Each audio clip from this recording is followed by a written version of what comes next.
Здравейте, приятели! На нашата биоградина. Днес сме неделя, Датата, не знаем кое е. 28. Да, 28 септември, чака октомври, бързам да свърши. Още малко, 2 дена. Да. Отдавна не сме се включвали, не защото нямаме какво да ви покажем, честно казано, времето не ни стига. Сега ще покажем какво имаме в момента. На края на септември в двора. Тиквички имаме все още. Има още 5-6, които трябва да обера. Пипера трябва да оберем. Миналата седмица обрахме, тази седмица пак. Патладжан. Тикви сме оставили за сени. Така, като торпедота са големи. Да. Новата реколта пресни картофи.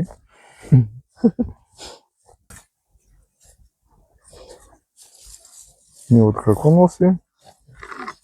Домати. Най-сладкото. Нали? Отгледам с много любов. И продължава да цъфти. Да.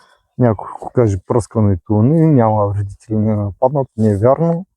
Ето тук ще покажем какво се случва с една част от доматито, което няма как го предпазваме, поне към момента. Но ние не пръскаме. Да, ние не пръскаме.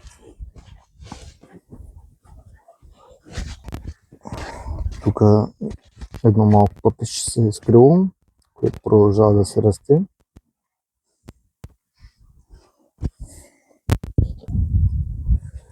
Това какво беше? Експерименталните домати.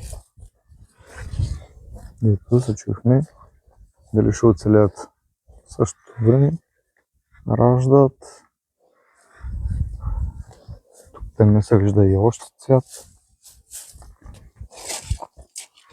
В петък вечерта леко ги понаполях. Краставици има още доста. Растат, пускат цвят.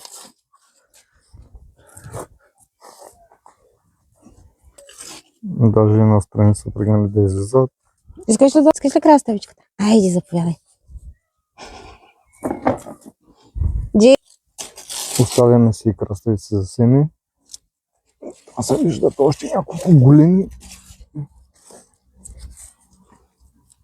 Тук и там има.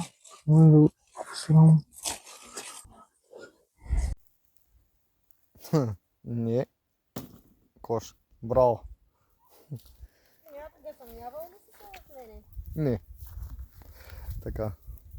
Милото има за задачка да обере пипера. Готовия пипер? Да, готовия. Доста. Никъде няма. Не мога да се оплачем. Тук там и патладжан има все още. Сирийската ми се разсърди. Какво ще направи сега? Моля, откъсвам ми телефон. Защо? Просто да ти покажа. Добре. Защото ма обвини, че няма тази година. Да. Ей, тук. За там. Няма да ги режа спокойно. Не ми бутай калифорнийския. Жълтия обаче съм го обрала. Жълтия не ми, за червения ми. Това са ни прасковките от дядо Митко, дето ни ги подари. Много добре вървят. Лютите и чушлета неща да се предават все още. Че слънчето избива.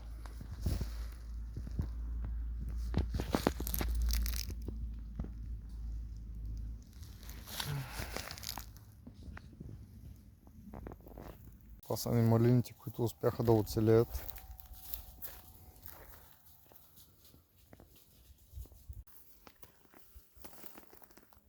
Пчелички ли да няма? Пчелички, калинки, от всичко има.